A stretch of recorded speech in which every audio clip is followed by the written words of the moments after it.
Assalamualaikum warahmatullahi wabarakatuh, Sobat Rizky Al-Hafiz Channel. Kali ini saya akan membagikan kisah tentang Abdurrahman bin Auf. Abdurrahman ibn Auf adalah salah satu sahabat Nabi Islam, yaitu Nabi Muhammad. Salah satu yang terkaya di antara para sahabat, ia dikenal sebagai salah satu dari 10 orang yang dijanjikan surga menurut Muslim Sunni. Abu Bakar berbicara kepada Abdurrahman tentang Islam, lalu mengundangnya untuk bertemu Nabi Muhammad, yang mendengar pernyataan imannya dan mengajarinya doa-doa Islam.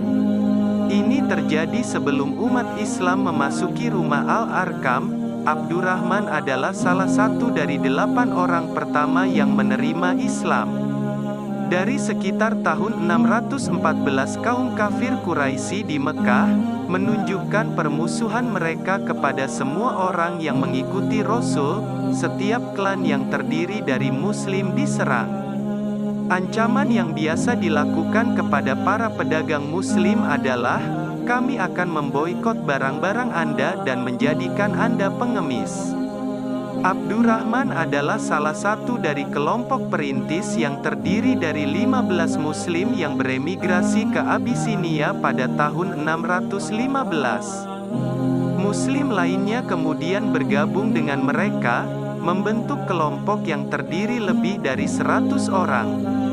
Mereka berlindung dengan aman di sana dan berterima kasih atas perlindungan Negus, sehingga mereka dapat menyembah Allah tanpa rasa takut, dan Negus telah menunjukkan kepada mereka sikap ramah dan keramahan yang hangat seperti yang diramalkan oleh Nabi bahkan sebelum mereka berangkat. Pada akhir tahun 619 atau awal tahun 620, mereka mendengar bahwa orang Mekah telah menerima Islam.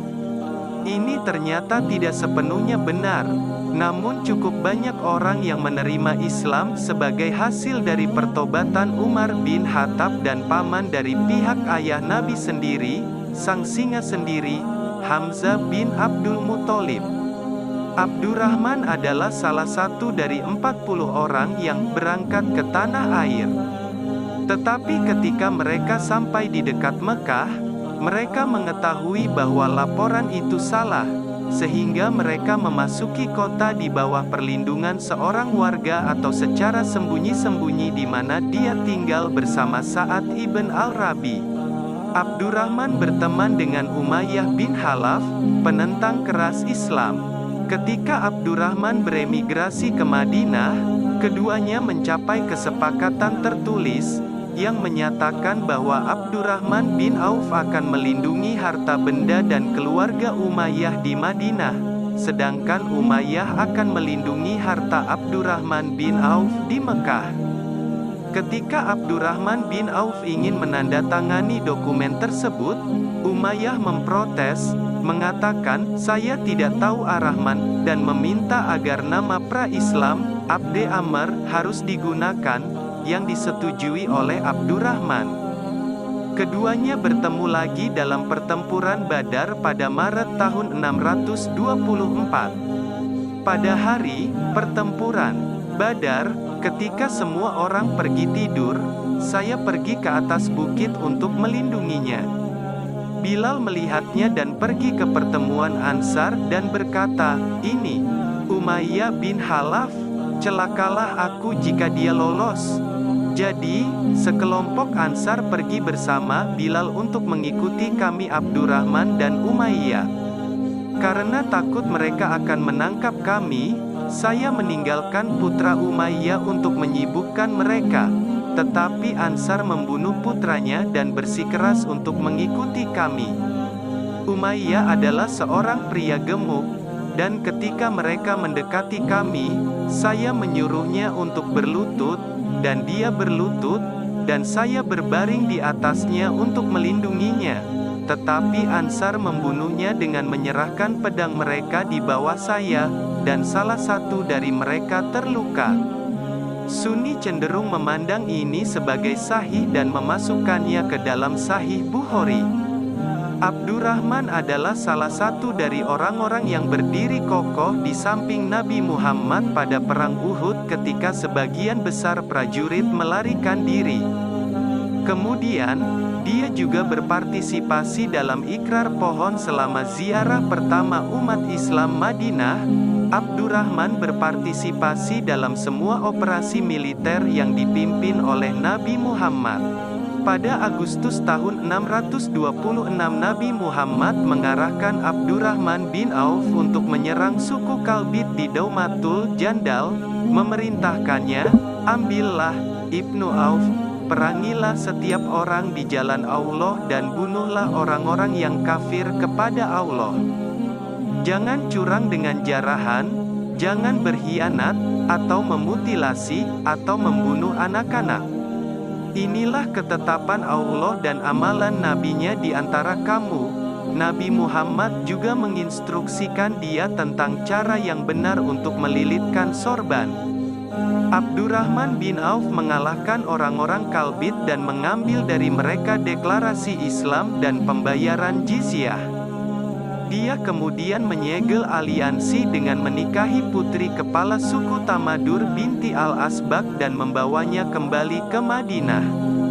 Pada masa kekhalifahan yaitu pada Agustus tahun 634, Khalifah Abu Bakar yang sedang sakit parah memanggil Abdurrahman bin Auf dan Utsman untuk memberitahu mereka bahwa dia telah menunjuk Umar ibnu Khattab sebagai penggantinya. Abdurrahman ibnu Auf menyaksikan pertempuran Al-Qadisiyah, yang terjadi pada tahun ke-14 Hijrah, sebelum tentara Muslim terus menaklukkan Ctesiphon, ibu kota kerajaan Sasanian.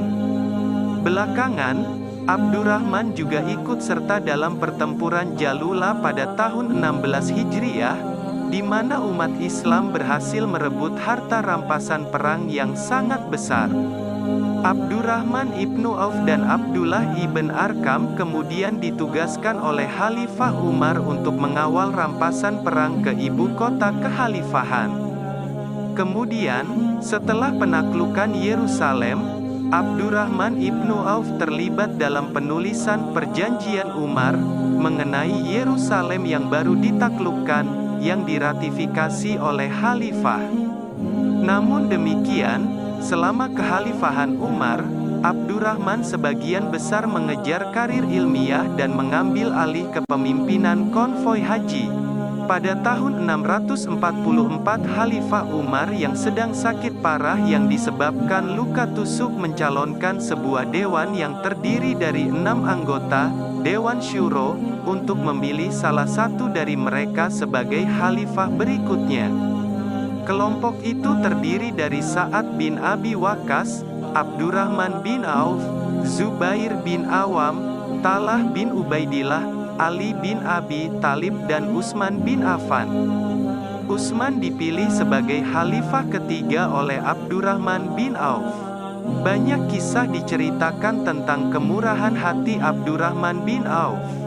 Dia pernah memperlengkapi pasukan Nabi Muhammad dengan 1.500 unta.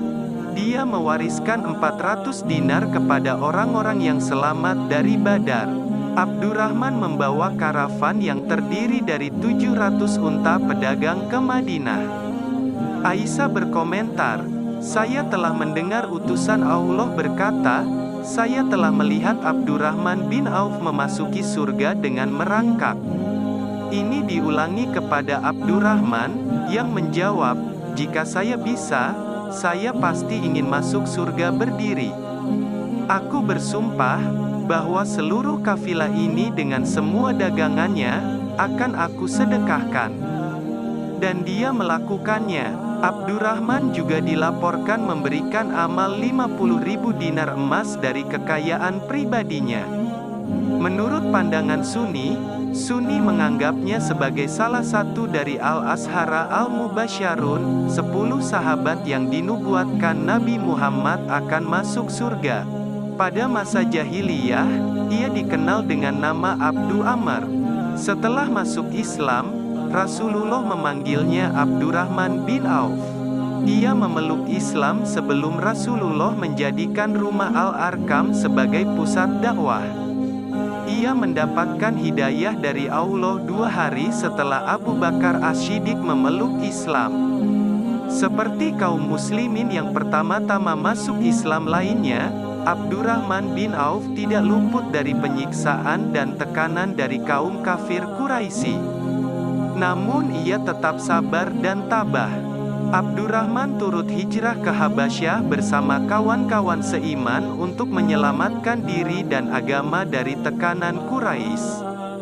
Tatkala Rasulullah dan para sahabat diizinkan Allah hijrah ke Madinah, Abdurrahman menjadi pelopor kaum muslimin. Di kota yang dulu bernama Yasrib ini, Rasulullah mempersaudarakan orang-orang Muhajirin dan Ansar. Abdurrahman bin Auf dipersaudarakan dengan Sa'ad bin Rabi al-Ansari. Sa'ad termasuk orang kaya di antara penduduk Madinah. Ia berniat membantu saudaranya dengan sepenuh hati, namun Abdurrahman menolak. Ia hanya berkata, "Tunjukkanlah padaku di mana letak pasar di kota ini." Saat kemudian menunjukkan padanya di mana letak pasar, maka mulailah Abdurrahman berniaga di sana.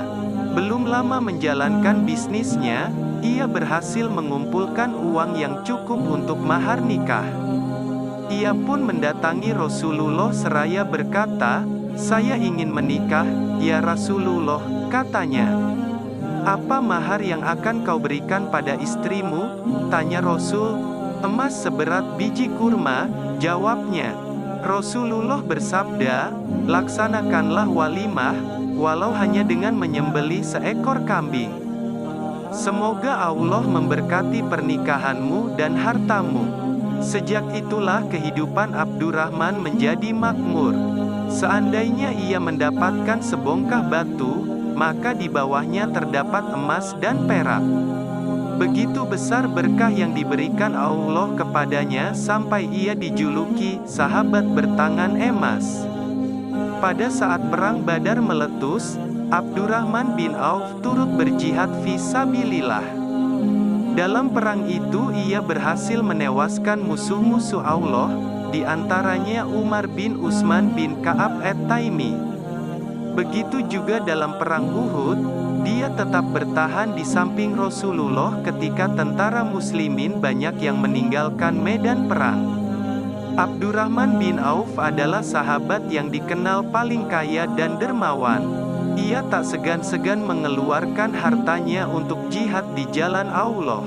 Pada waktu perang Tabuk, Rasulullah memerintahkan kaum muslimin untuk mengorbankan harta benda mereka. Dengan patuh Abdurrahman bin Auf memenuhi seruan Nabi Muhammad. Ia memelopori dengan menyerahkan 200 uqiyah emas. Mengetahui hal tersebut, Umar bin Khattab berbisik kepada Rasulullah, "Sepertinya Abdurrahman berdosa karena tidak meninggalkan uang belanja sedikit pun untuk keluarganya." Rasulullah bertanya kepada Abdurrahman, "Apakah kau meninggalkan uang belanja untuk istrimu?" "Iya," jawabnya, "mereka kutinggalkan lebih banyak dan lebih baik daripada yang kusumbangkan." "Berapa?" tanya Rasulullah.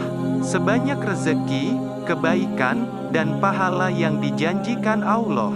Pasukan muslimin berangkat ke Tabuk. Dalam kesempatan inilah Allah memuliakan Abdurrahman dengan kemuliaan yang belum pernah diperoleh siapapun. Ketika waktu salat tiba, Rasulullah terlambat datang. Maka Abdurrahman bin Auf yang menjadi imam salat berjamaah.